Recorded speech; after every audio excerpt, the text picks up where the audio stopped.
Hello. Today I want to talk about consequences, and it's going to be more of a testimony than anything. The reason why I want to talk about consequences is because I want people to understand that as people, we have a responsibility to make wise decisions. Um, People have to make better choices. We have to think because I've made some decisions in my life that I suffered the consequences for a long time, and um,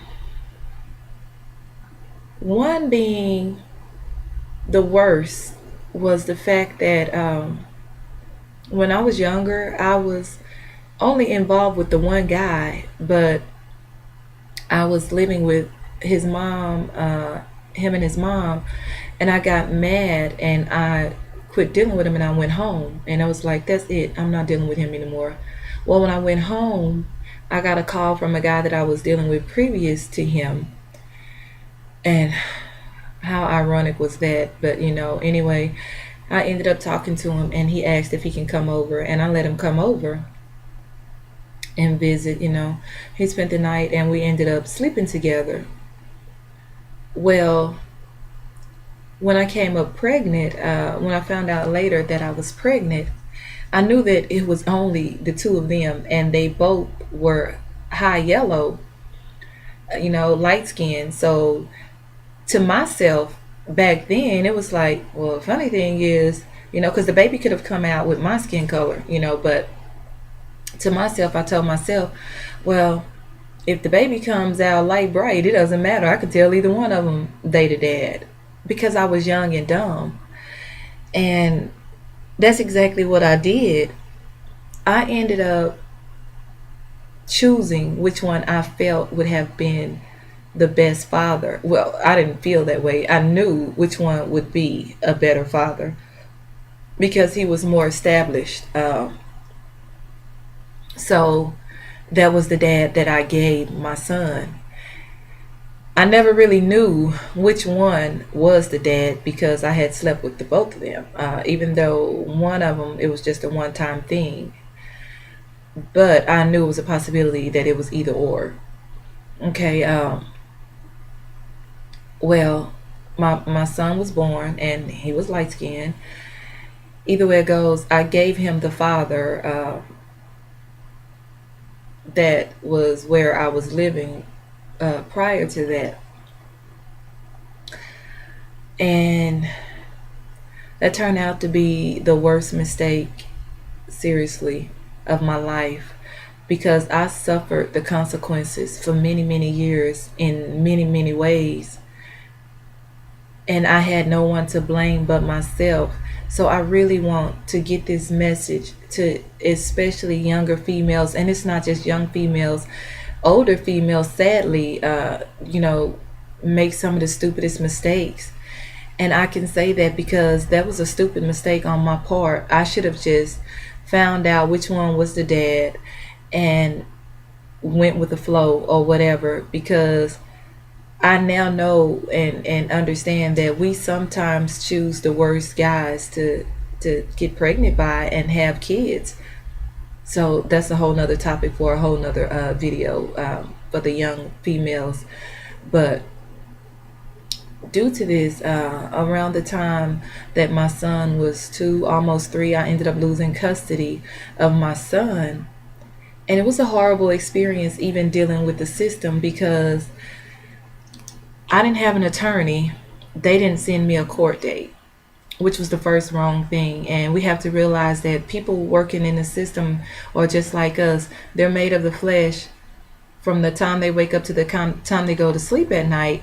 And not all of them know God, and not all of them are led by God. And it's obvious that a lot of people in the system back then, and especially now, is far worse. So people seriously, seriously have to make better decisions. My the I checked my mailbox and I found out that I had lost custody of my son by default and I had to go take him and hand him over. to the father that I designated for him and his, I think it was his girlfriend at the time. They weren't married yet or whatever. But when I tell you guys, it was a horrible experience for many years. This girl had filed, the wife, she filed false police reports on me. She did everything in the world. It was crazy. She was very vindictive. I didn't understand it at all, how anyone could be that way, until later in my years I started reading the Bible and it spoke on the wicked. But the one thing I read in there that kept me okay and it kept me afloat was the wicked shall have their day. And ever since then, it's been a lot easier for me to deal with a lot of things, because I know that no matter what people do on this earth, no matter what people do in their life, and it seems like they get away with it, even if they get away with it here, we all have to answer to God for our wrongs and what we've done, our transgressions, everything. We will answer to God. I don't care what you've done or what you do to people. You better think about it. Anyway, back on subject, because I made this decision, at some point years later, after my son was maybe 5 or 6, I'm not really sure, she the wife had him to go and take a DNA, and they went and took the DNA and found out that he wasn't the father. My son was treated so badly by this woman, and all I wanted was my son back. But because I made a bad decision, I had to live in my home with my other 2 kids and not have custody of my son. And that was a horrible thing, because it was my own fault.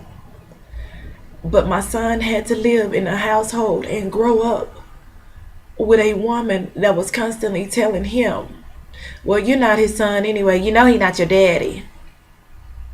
And she made sure she told him that every chance that she got. I couldn't talk to my son on the phone without her listening on the other end. She felt the need to always listen. So things got pretty bad dealing with this woman, that I ended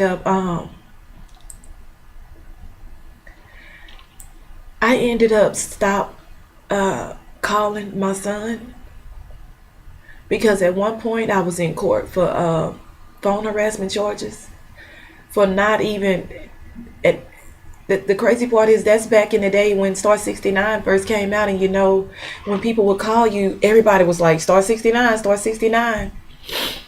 Well, she had called the phone company and told them that someone was playing on her phone, so they put a trace on her phone. Well, she was calling my phone and hanging up, and of course I was dialing Star 69 thinking somebody was going to say something, but every time I called Star 69, somebody would just answer the phone and never say anything. Well, with the trace being on the phone, it traced my phone number calling her phone number.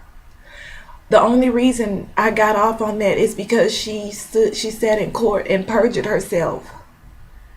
But I found myself in jail a few times because this woman was making false police reports on me. But had I not made the decision to just give my son a father, I would have never had to deal with this woman, because he would have never been able to take my son from me. But it got real crazy over the years, because I finally was able to hire an attorney, and I hired an attorney. And after I hired the attorney, I'll never forget the day that I went to court. And my attorney walked up to me and said that the judge says that she don't care what you come in here and say. She's not going to give you your son back. And that was crazy to me, because this lady had never met me or never laid eyes on me. And I couldn't understand how she could make a decision like that without ever meeting me. But when I got in her chambers and I asked, I said, why is it that I can't have my son back? You know, she made all these excuses, but the judge told me that he made more money than I did, and he lived in a house and I lived in an apartment. That was her excuse or her reason for taking my son from me. Um, it got pretty ugly in the judge's chambers, and at that point, my attorney told me that once my son turned 11, he would be able to make a decision and tell the courts where he wanted to live. So for years after that, I held on to hope that when my son turned 11, we would just go back to court and he would tell them that he wanted to come home. And I always made sure I told him that because he was so miserable being there. I mean, the things that they did was unbelievable. When he left and came, he wasn't able to bring any clothes, and it was just so many things that were not right. But it was horrible for me as a mom because I had my other two. I'm sorry. I had my other two children at home with me. And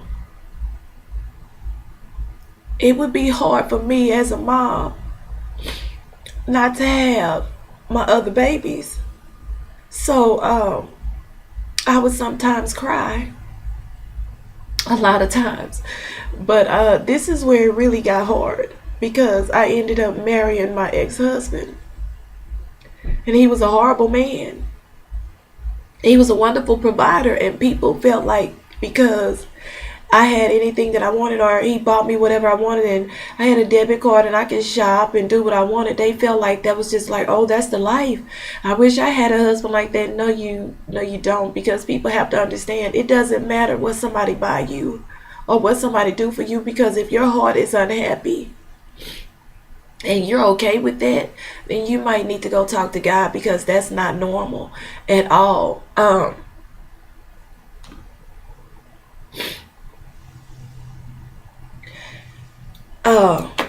I would sometimes cry, like I said, and my ex-husband would be like, what the F you crying for?